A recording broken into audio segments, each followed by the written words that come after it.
ஒரு கார்த்திகை மாத கருக்கிருட்டு. செங்கல்பட்டிலிருந்து படப்பிடிப்பை முடித்துக்கொண்டு எம்ஜிஆர் அவர்கள் நடுநிசி 12 மணி வாக்கில் காரில் வந்து கொண்டிருக்கிறார். கண் விழித்தவாறே தனது காரில் எம்ஜிஆர் அவர்கள் வந்து கொண்டிருந்த பொழுது வழியில் போலீஸ் உடையில் நின்ற ஒருவரை பார்க்கிறார்.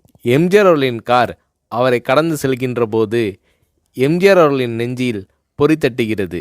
ஆள் நடமாட்டமே இல்லாத இந்த அர்த்த ராத்திரியில் அந்த போலீஸ்காரர் பஸ்ஸுக்காக காத்து நிற்கிறார் என்பதை எம்ஜிஆர் அவர்கள் புரிந்து கொள்கிறார்.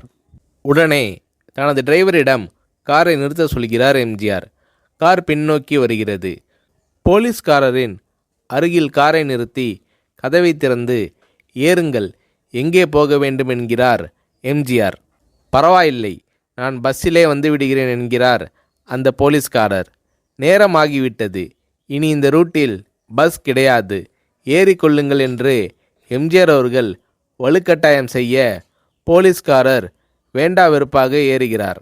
காரின் உள்ளே லைட் போட்டு சாப்பிட்டீங்களா என்று கேட்டுக்கொண்டே தனது சீட்டுக்கு பின்னால் இருந்த பிஸ்கெட் பழங்களை எடுத்து கொடுக்கிறார் எம்ஜிஆர்.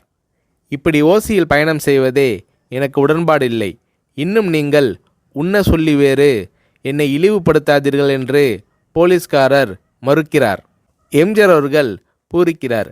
இருப்பவனிலிருந்து இல்லாதவன் வரை படித்து பதவியில் இருக்கும் எத்தனையோ பேர் எனக்கு அது வேண்டும் இது வேண்டும் என்று எம்ஜிஆர் அவர்களிடம் வேண்டியதை பெற்று செல்கிறார்கள். ஆனால் சாதாரண பொறுப்பில் இருக்கும் இந்த போலீஸ்காரரின் நேர்மை எம்ஜிஆர் அவர்களை மெய்சிலிர்க்க வைத்துவிட்டது. எம்ஜிஆர் அவர்களின் கார் கத தூரத்தில் வந்து கொண்டிருந்தாலும் காரின் நிறத்தையும் ஒளியையும் மனம் கமலும் ஓடிக்கான் வாசனையையும் வைத்து இது எம்ஜிஆர் அவர்களின் கார் என்றும் கார் சென்ற தடத்தை தொட்டு வணங்குகின்ற அளவுக்கு புகழுடன் திகழ்ந்த நேரம் அது. அரை மணி நேரம் கார் சென்று கொண்டிருக்கிறது.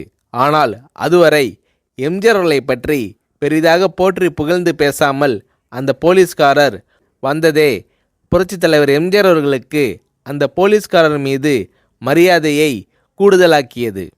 நான் தான் எம்ஜிஆர் என்கிறார் எம்ஜிஆர். கேள்விப்பட்டிருக்கிறேன் என்கிறார் அந்த போலீஸ்காரர். பொன்மனச்செம்மல் எம்ஜிஆர் அவர்களின் முகத்தில் கோபம் இல்லை, பதிலுக்கு பொன்முறுவல் மலர்கிறது. என் படங்களை பார்த்து இருக்கிறீர்களா என்று கேட்கிறார் எம்ஜிஆர். நான் சினிமாவே பார்ப்பதில்லை என்கிறார் அந்த போலீஸ்காரர். புரட்சித் தலைவர் எம்ஜிஆர் அவர்கள் இன்னும் பிரமிக்கிறார். இப்போது கார் சத்தத்தை தவிர ஒரே நிசப்தம். போலீஸ்காரர் தனது வீட்டிற்கு 1/2 கிலோமீட்டர் தூரத்திற்கு முன்பே காரை நிறுத்த சொல்லி இங்கேயே இறங்கிக் கொள்கிறேன் என்கிறார். ஏன், நீங்கள் குறிப்பிட்ட அந்த விலாசம் இன்னும் 1/2 கிலோமீட்டர் தூரம் இருக்கிறதே என்கிறார் எம்ஜிஆர். சாதாரண போலீஸ் உத்தியோகத்தில் இருக்கும் நான் காரில் வந்து இறங்கினால் என் வீட்டிற்கு அருகில் உள்ளவர்கள் என்னை தவறாக நினைத்து கொள்வார்கள். இதுவரை இப்படி நான் யார் காரிலும் ஓசியில் வந்து பழக்கமில்லை. நீங்கள் இவ்வளவு தூரம் செய்த உதவிக்கு நன்றி என்கிறார் அந்த போலீஸ்காரர். புரட்சித் தலைவர் எம்ஜிஆர் அவர்கள் அதற்கு மேல் எதுவும் பேசவில்லை. அவர் எந்த போலீஸ் ஸ்டேஷனில் பணிபுரிகிறார் என்பதை மட்டும் கேட்டு தெரிந்து கொண்டு கிளம்புகிறார். அடுத்த நாள் செங்கல்பட்டு போலீஸ் ஸ்டேஷனுக்கு ஃபோன் செய்து நான் எம்ஜிஆர் பேசுகிறேன் என்கிறார் எம்ஜிஆர். ஃபோனை எடுத்த டிஎஸ்பி உதறலோடும் உற்சாகத்தோடும் தலைவரே வணக்கம் என்கிறார்.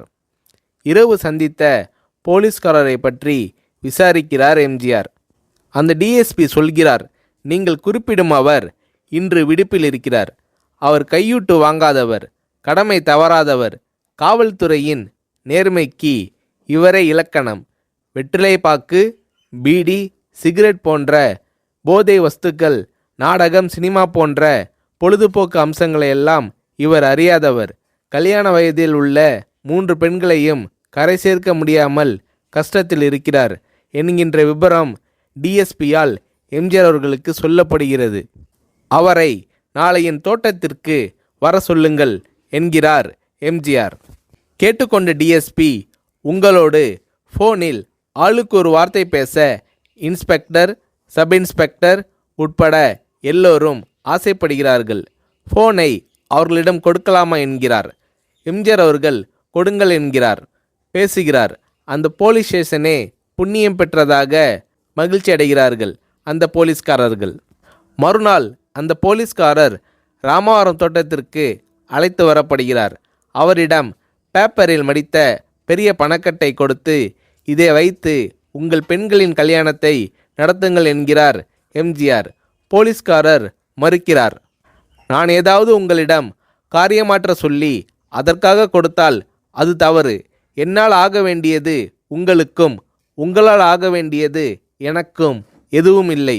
நான் உங்கள் கூட பிறந்த ஒரு சகோதரனாக நினைத்து கொடுக்கிறேன், பெற்றுக்கொள்ளுங்கள் என்று சொன்ன பிறகு கேட்டும் கூட கிள்ளி கொடுக்காத கனவான்கள் வாழும் இந்த உலகில் ரோட்டில் நின்றவனை அழைத்து சென்று அள்ளி கொடுத்த எம்ஜிஆர் அவர்களின் கருணையில் நெகிழ்ந்து போய் பெற்றுக்கொள்கிறார் அந்த போலீஸ்காரர். பிறகு ஒரு தேதியில் புரட்சித் தலைவர் எம்ஜிஆர் அவர்களே சென்று அந்த போலீஸ்காரரின் 3 பெண்களின் திருமணத்தையும் நடத்தி வைத்து வாழ்த்தி இருக்கிறார்.